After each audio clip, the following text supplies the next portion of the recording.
Hi everyone, so I have an Empties video for you today. I've been wanting to record this for a while and I just haven't had the time, but I have the time today. So I don't have a lot of stuff, so hopefully I can actually get through this quickly. Famous last words. A hair thing, it's always notable because I don't go through much hair products. The Drybar Detox Dry Shampoo, I've had maybe 3 or 4 bottles of this. I find this to be the best dry shampoo formula for my personal head hair situation, and it does have a very strong scent. If you to me it's very like sandalwood scented. I would definitely recommend trying to get a sniff of it before you buy it, just because it is very strong and it lingers throughout the day.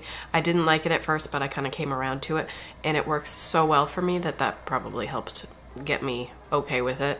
And it does have a fair amount of white cast too. I find that if I really like work it in and then brush it out and I don't spray too close to my head, it just works wonders. It can make my hair look better than it did when I first styled it, and that's awesome. It adds a lot of volume, like in my lengths,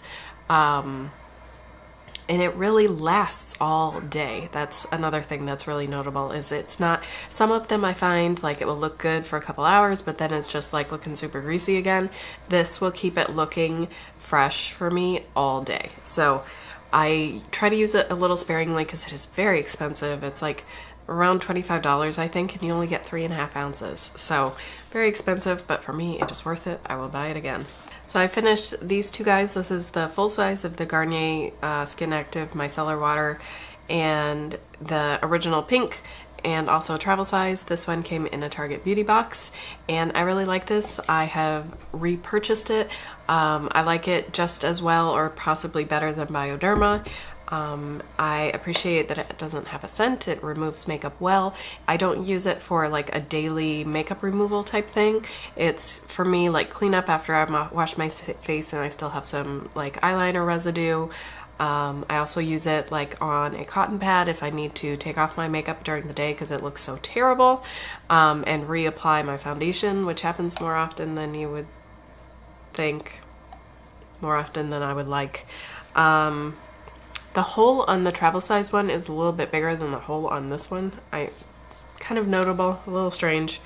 And I also finished this pack of the Micellar makeup removing towelettes, the original ones, and these actually had dried out because they were like buried in my drawer underneath a bunch of stuff. So what I did was I just dumped some of the micellar water on it because the clots are fine, and used it that way. And I continue to repurchase these. I've been through several packages.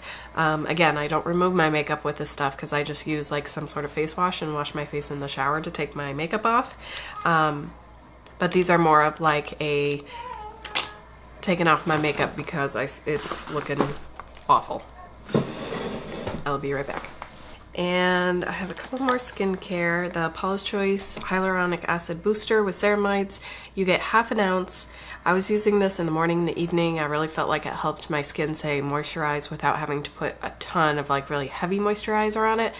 But I went through it so fast, like maybe a month and a half, and this was gone. So way too expensive for me to replace at that kind of usage level. So what I bought instead was the Clinique, the new like dramatically different jelly, and I really like that. And you get like 4 ounces in the full size for like $28, and this is like in the 30s for 1/2 ounce. So I don't think it has quite as much of the hyaluronic acid as the Paula's Choice, and I'm not sure if the packaging is a great fit because it is a clear container, but I do keep it in a drawer. I'm curious to see what Paula's Choice, the Beautypedia review, is on that once they do. I'm assuming they're going to review it sometime soon. Paula's Choice Skin Recovery Daily Moisturizing Lotion, SPF 30. I've gone through a couple of these. One thing to note, they do imprint the expiration date on the packages for all their SPFs, which is so helpful. This one expired in July 2018. And this I find is good for, so it says normal to dry to very dry. If you have very dry skin, you're probably going to need something underneath it for extra moisture, but this sat underneath makeup quite well. It wasn't like the best thing that I have that's like sits the best under makeup, but I do definitely have very different experiences with how sunscreen sits underneath makeup, and this one's pretty good for dry skin. So I will say it does smell kind of like cucumber because there's some cucumber extract in it, so if you don't like that scent, I wouldn't recommend it. And also, if you are going to buy from Paula's Choice, use Ebates. I'm not affiliated or anything. I just love getting cash back when I'm spending money online. And also, almost always you can find a discount code for them. So just hot tip if you're doing some Paula's Choice shopping.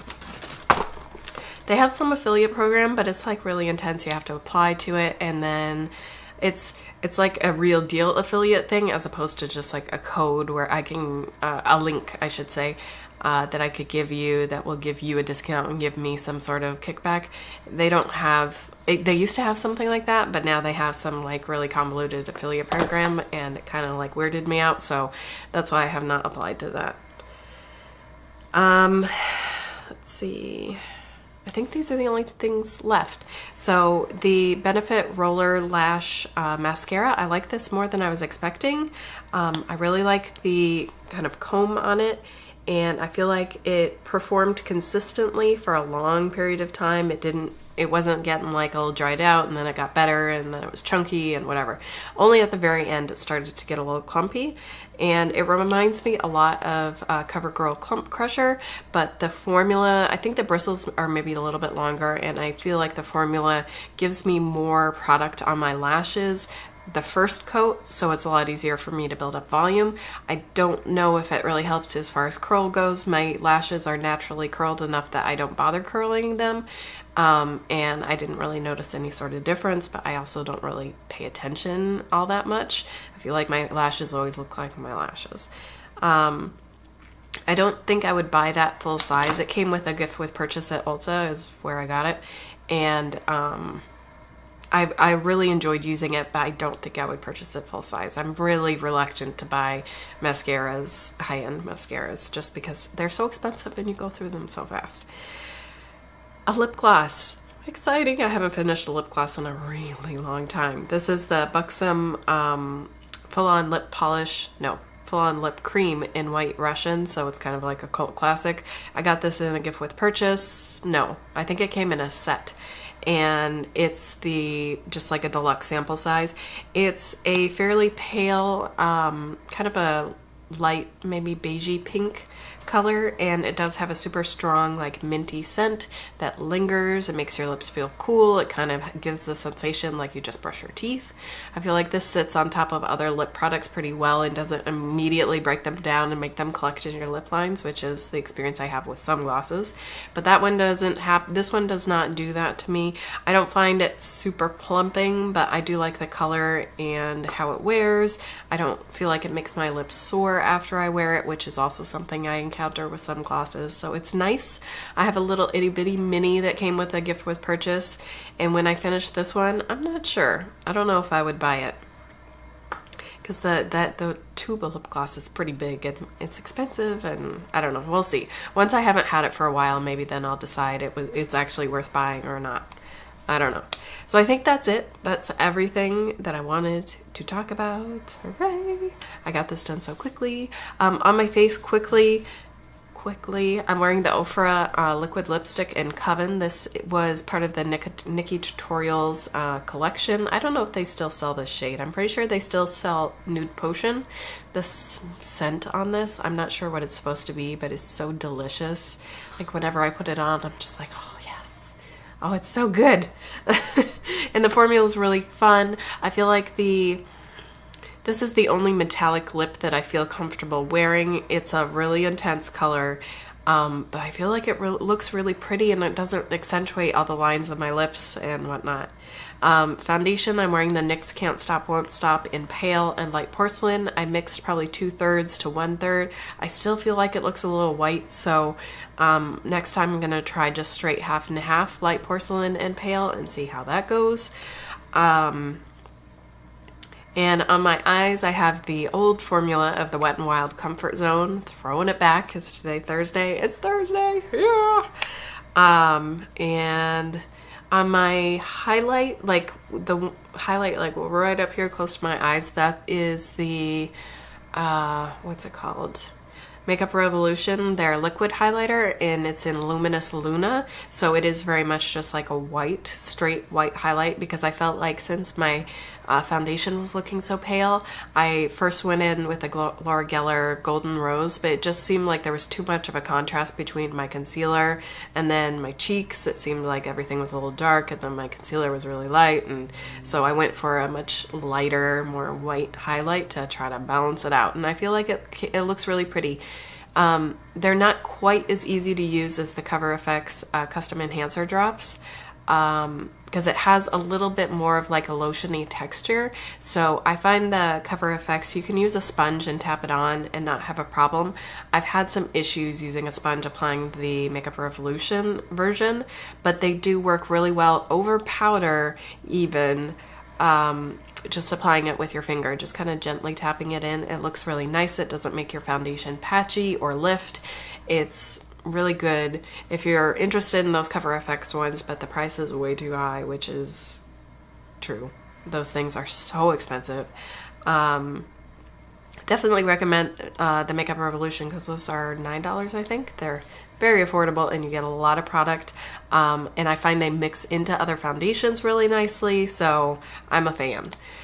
And I don't think Cover FX has a white, the Custom Enhancer Drops, so if you're very, very fair, you might want that anyway. I can wear Celestial, and I think it looks beautiful, but it is kind of like a silvery pink. And it is very light, and it's so reflective that I don't feel like you can see like pink stripe or anything like that. Anyway, I'm done. I want to wrap up this video. Thank you so much for taking the time to watch and leaving a comment and a like. If you want to see more videos from me, I do empties fairly periodically, but I also do a lot of foundation related stuff. So if you're looking for very fair foundation content, I have a lot.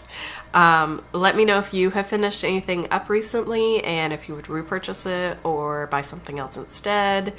I would love to hear that. Finishing things is so exciting. And my friend Hannah here that I met through YouTube, she recently finished 2 powders. And like, I am proud and jealous because finishing a powder, like a loose powder, that is an accomplishment. So that's exciting. So share it, especially your finished makeup stuff. I love hearing that. So yeah, I hope you're having a wonderful day, and I'll see you soon.